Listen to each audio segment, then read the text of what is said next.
no teaching approach works for everyone? Think again. Today is day 13 of the Inclusive Practice Challenge, and today I'm going to outline an approach that has inclusivity baked into it. If you're up for trying this, you're up for abandoning the spray and pray type of teaching. I'm using kitchen words as you do, to talk about differentiation. Yesterday I explained all the words, and today I'm going over the first one, which is pantry.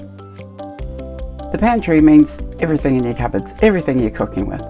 Your students' strengths, their interests, plus teaching strategies, pedagogies and approaches. Every pantry is different, but the approach I'm about to outline is kind of like a recipe. Once you know it, you can use it in any kitchen, classroom. We're talking UDL.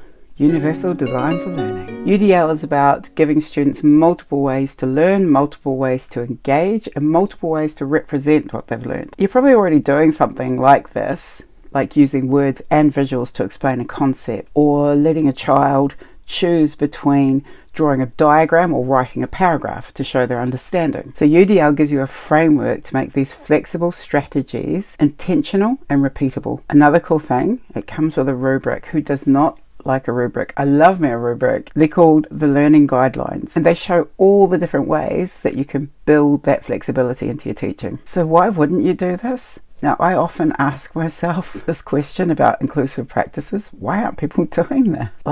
Why wouldn't you? I'll tell you why people wouldn't with UDL. They see multiple ways to access learning, multiple ways of representation. They go, multiple ways to waste my time. But like anything worthwhile, once you gain experience and you're doing it like a natural, you realize you don't have the time to waste not doing it. Number two, people say, well, UDL is just good teaching. Yes, it is. But that's like saying a recipe is just good cooking. The recipe gives you guidelines, it gives you principles, it gives you steps. So UDL does the same thing for teaching. It makes your teaching intentional and way less likely to leave anyone out. So I have a question.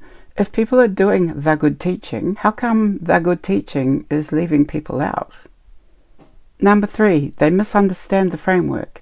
A while back I met a Senko who said she'd done her master's in UDL, and I thought, ooh, ally, right over here. But then she said, but UDL doesn't work. And out of my rude mouth came the sentence, if it doesn't work, you're doing it wrong. She explained back to me what she thought UDL was, and even with a master's, she misunderstood the framework. I don't know why that wasn't picked up on. Perhaps she was getting caught up in the theory, because on the ground and in real classrooms, the impact is clear. Number four, hostile environment. We are being squeezed left and right with changes in curricula, squeezes on PD budget. There's a lack of organisational support for anything that isn't government mandated right now. I hear it all and I see it all. I know. I have some ideas for resistance in my day 7 video. So let's compare why you wouldn't do it to what the benefits of it are. Number one, for me, it includes everybody regardless of age, race, disability, ability, favourite soccer team. Number two, you're co-creating an engaging and motivating learning environment, stimulating activities based on opportunity and interest.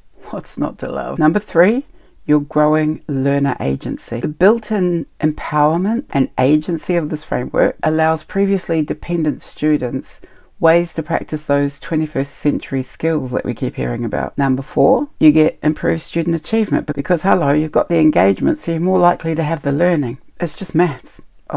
And logic. And bonus number five, you're doing the decent thing. If you have a way to lift people up, do you ignore it because you think it's initially going to be too heavy? Okay, fluffies, that was day 13. A look at the many things that you could have in your pantry. But this is something I think has bang for buck. If you did nothing else but this, you'd be winning. Come join me for day 14. We'll be looking at STIR, the way to get differentiation into your routines and your teaching. Here's a challenge. Have a look at the UDL website and the guidelines and see how they map onto your pantry. Catch you later.